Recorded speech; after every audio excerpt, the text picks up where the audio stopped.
મારી શાળાનું નામ દેવકરણા મુવાડા પ્રાથમિક શાળા છે. હું ધોરણ 8 માં અભ્યાસ કરું છું.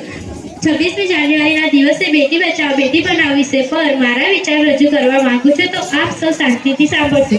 એક લીલા પાનની જરૂર હોય અને આખું વસંતાઈ આવે એનું નામ દીકરી. આપનો દેશ અને સમાજ તમામ ક્ષેત્રોમાં ખૂબ જ ઝડપીથી પ્રગતિ કરી રહ્યો છે અને આગળ પણ પ્રગતિ કરતો રહેશે. પરંતુ હજુ પણ સ્ત્રીઓને જેટલું સન્માન મળવું જોઈએ એટલું મળતું નથી, કેમ કે તેઓને હજુ પણ મહત્વ આપવામાં આવતું નથી.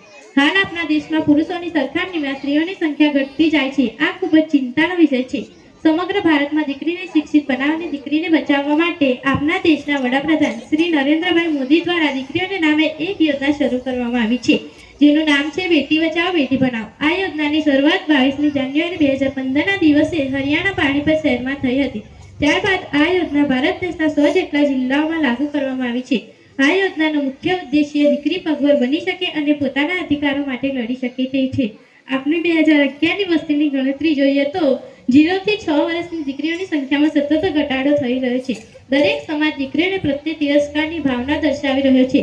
घर में बेटियां होने पर ऐतराज है, घर में बेटियां होने पर ऐतराज है, मोहल्ले में 9 देवियों की तलाश है, मोहल्ले में 9 देवियों की तलाश है.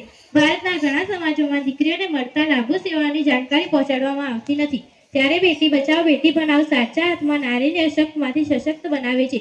વડાપ્રધાન શ્રીના પ્રયત્નોથી આ યોજના સાચા અર્થમાં મિલી બનશે તો દેશમાં પુરુષ અને સ્ત્રી વચ્ચેનો ભેદભાવનો અંત આવશે. તો આપણે પણ આજે સંકલ્પ લઈએ કે દીકરોને દીકરીને એક સમાન ગણી સમાજમાં મોભાનું સ્થાન આપીએ. પ્રેમનો પ્રવાહ, વાસ્તવનો અલંકાર, સંસ્કારોની સુરત, કળિયુગનું સતયુગ, બલિદાનની પરાકાષ્ઠા એટલી દીકરી. જય હિન્દ, જય ભારત.